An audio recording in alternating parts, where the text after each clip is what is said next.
طب احنا معانا ايضا اللواء احمد عبد الحليم عضو المجلس المصري للشؤون الخارجيه. صباح الخير يا فندم. صباح النور يا استاذ. انا هوندي سبت الست نايمه على الكوبري، ليه ما شفتيهاش؟ والله لا. غلطتي فعلا، بس ان شاء الله انا ناويه باذن الله، يعني ربنا يقدرني بكره لو شفتها هيبقى لينا تصرف تاني باذن الله. والله قول لنا الحاجات دي حاجات مهمه والله. صحيح. طيب سياده اللواء، يعني انا عايز اعرف برضو وجهه نظر حضرتك ورؤيتك لهذا اللقاء والعلاقات المصريه السعوديه وتاثيرها على المنطقه.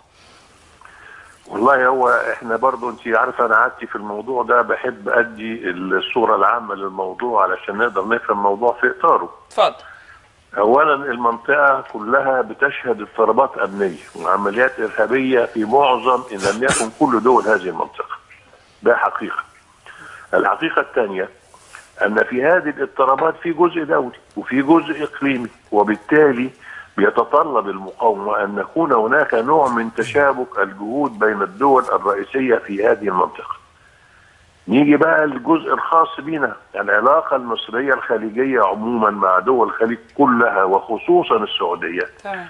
امر جوهري لحمايه الخليج ولدعم مصر في جهودها الاقليميه والدوليه، فاذا هناك علاقه متبادله بهذا الشكل.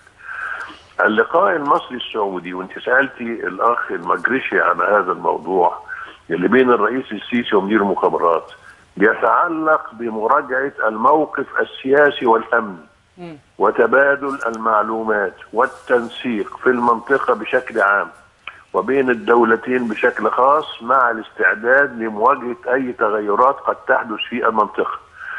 لاحظي حضرتك ان هناك كفتين للميزان، كفه في مصر والكفه الاخرى موجوده في الخليج وعلى راسها السعوديه، وان هناك مصالح امنيه متبادله، وان مصر بتمنع مجموعه من الاضطرابات الامنيه الخطره على منطقه الخليج، وان الخليج ايضا بيدعم مصر حتى تكون قادره على هذا الموضوع. صحيح. فاذا هذه لقاءات مهمه جدا وبتختص اساسا زي ما قلنا حضرتك بتبادل المعلومات، لان هناك كثير من المعلومات التي تاتي الينا تتعلق باحتمالات ما يمكن ان يحدث داخل منطقه الخليج.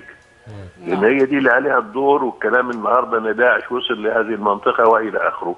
وبالتالي فهناك مجموعه من المؤشرات والمعلومات والى اخره لما يمكن ان يحدث في الخليج في المرحله القادمه. طبعا في مصر نحن بنتولى الموضوع والى حد كبير في سيطره تامه على هذا الكلام، ولو شفتي كلام الرئيس السيسي هتعرفي ان هذا الكلام مسيطر عليه.